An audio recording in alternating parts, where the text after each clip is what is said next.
Advocate Bhudev Mahanandia का अभिवादन स्वीकार कीजिए। साथियों, आज दूसरे चरण की मतदान हो चल रहा है। खबर मिल रहा है लगभग 45% से ज़्यादा वोटिंग हो चुका है। बहन मायावती जी उनका ट्विटर हैंडल में बताती, आज निष्पक्ष चुनाव होगा तो बीजेपी का हार सुनिश्चित है। सुप्रीम कोर्ट ने भारत का लोगों को मायूस कर दिया, यानी ईवीएम वीवीपैट का जो याचिका दायर किया गया था, आज वो खारिज हो गया है। सुप्रीम कोर्ट से बढ़कर आज और एक कोर्ट है, ये जनता का कोर्ट है, जो पॉलिटिकल पार्टी का भाग्य निर्णय कर रहा है।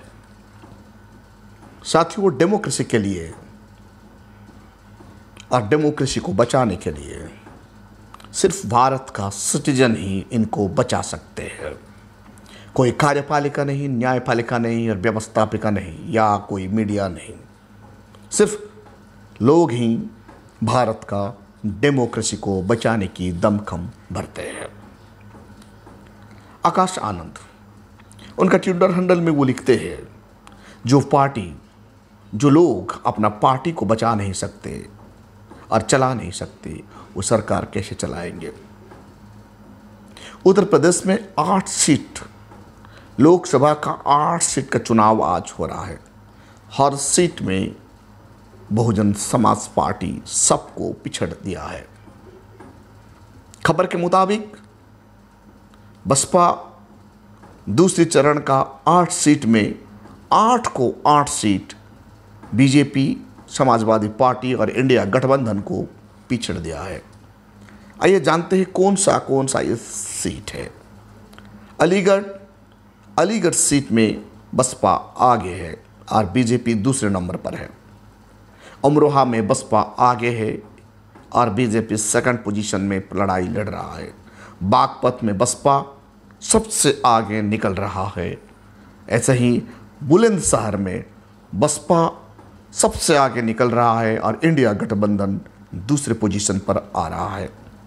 यहाँ मथुरा में बसपा और बीजेपी का दोनों का कड़े मुकाबला हो रहा है।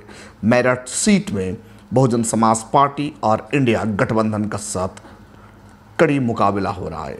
गाजियाबाद में बसपा 1 नंबर पर और बीजेपी का साथ आमने सामने मुकाबला हो रहा है। यानी 8 सीट में बसपा सबको पिछड़ दिया है।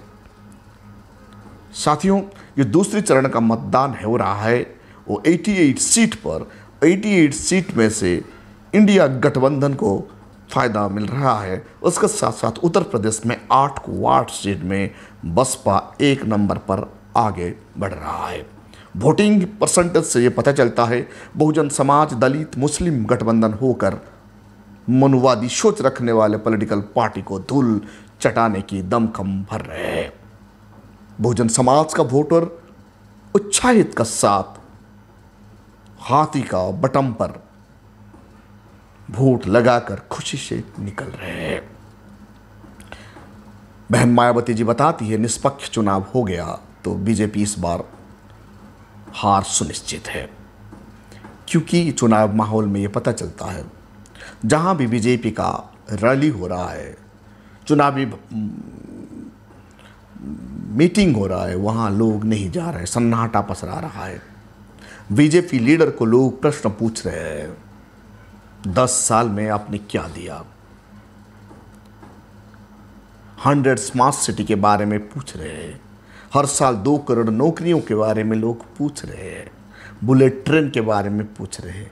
गैस सस्ता के बारे में पूछ रहे हैं। और पेट्रोल जो 35 रुपये लीटर का वादा किए थे, इसके बारे में लोग बीजेपी का लीडर को पूछ रहे हैं। 2022 तक हर घर में पानी और हर सर में छत का जो वादा किए थे, उसका जवाब लोग मांग रहे हैं। इसीलिए बीजेपी कैंडिडेट डरा हुआ है, घबरा हुआ है। जहां भी बीजेपी का गाड़ी प्रचार के लिए जा रहा है, लोग उन्हें रोक रहे हैं और ये प्रश्न दाग रहे हैं। इनका जवाब देने के लिए बीजेपी कैंडिडेट का पास कुछ नहीं बच रहा है, क्योंकि बीजेपी 2014 में लोगों को भ्रष्टाचार मिटाने की बात करके आई थी और 2019 आते आते फिर बीजेपी ने स्मार्ट सिटी, गैस का मुद्दा, पेट्रोल का मुद्दा, कालाधन का मुद्दा लेकर फिर दोबारा भारतवर्ष में शासन का गद्दी में बैठ गए।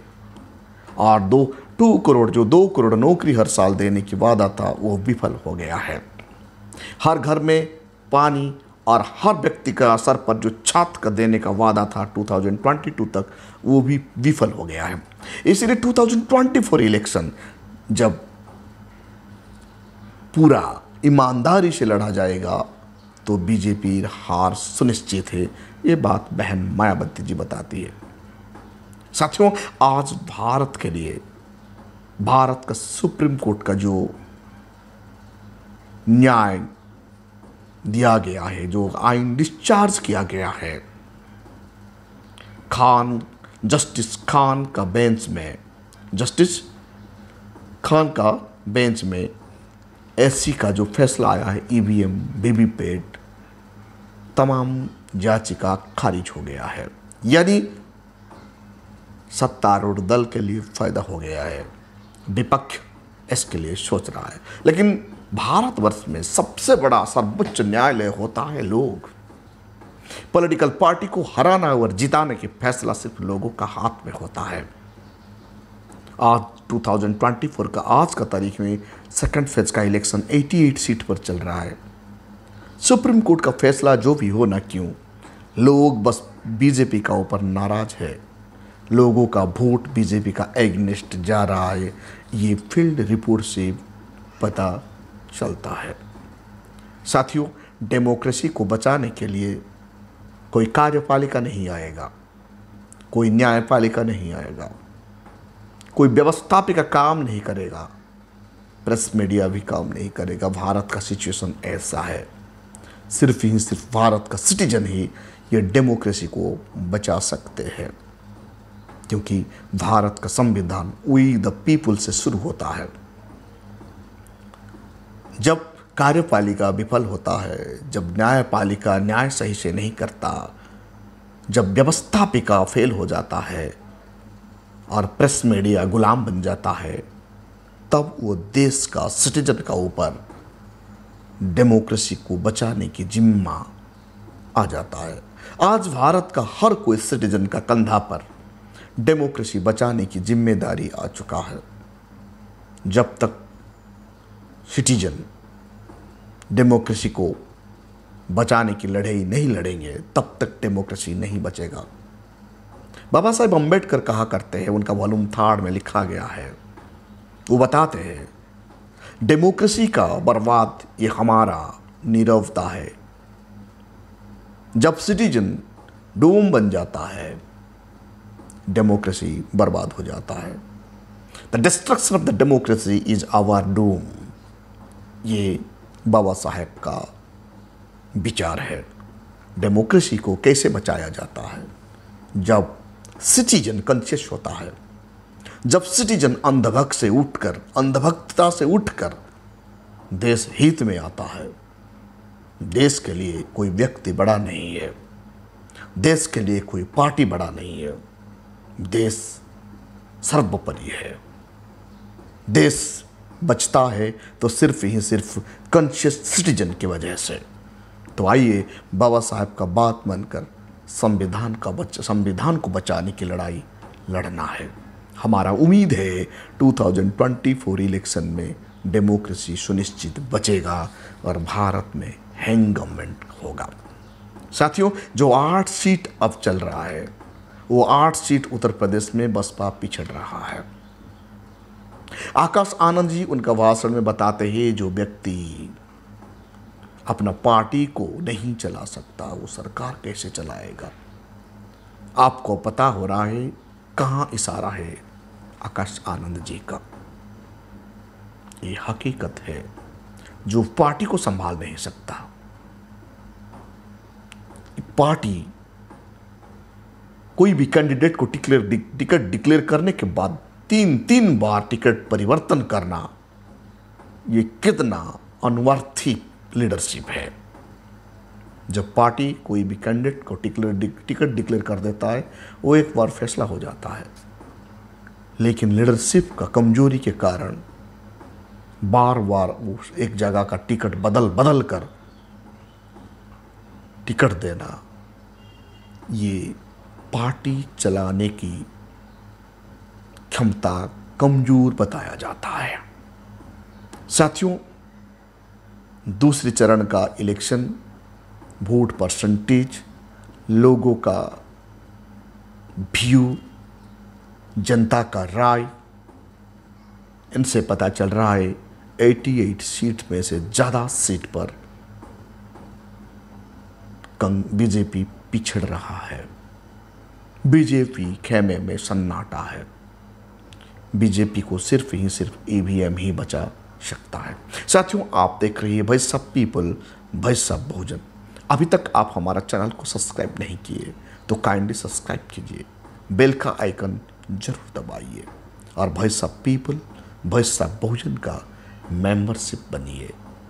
हमारा चैनल बिना संसाधन से बहुत मेहनत से चलता है और आप लोगों को बहुजन समाज का बारे में बताना, बाबा साहेब अम्बेडकर का सोच, बाबा साहेब अम्बेडकर का संविधान और हमारा जितना बहुजन महापुरुष हो,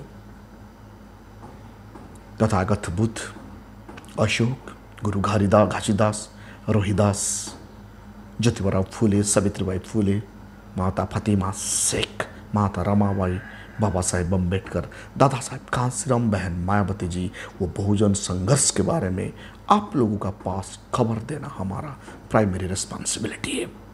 सबसे बड़ा रिस्पॉन्सिबिलिटी है संविधान को बचाना। साथियों, हम खूब जल्दी ही संविधान संकलन लाएंगे और आर्टिकल प्रियम्बुल से लेकर पूरा भारत का संविधान के बारे में voice of people, voice of Bahujan से आप लोग को बताएंगे। आप हमारा साथ जुड़े रहिए और भारत का संविधान को जानने के लिए जल्दी हमारा एपिसोड आ रहा है। शायद इलेक्शन ख़त्म होते ही हम आप लोगों को प्रियम्बुल से लेकर पूरा संविधान के बारे में जानकारी देंगे। Thank you. जय भीम।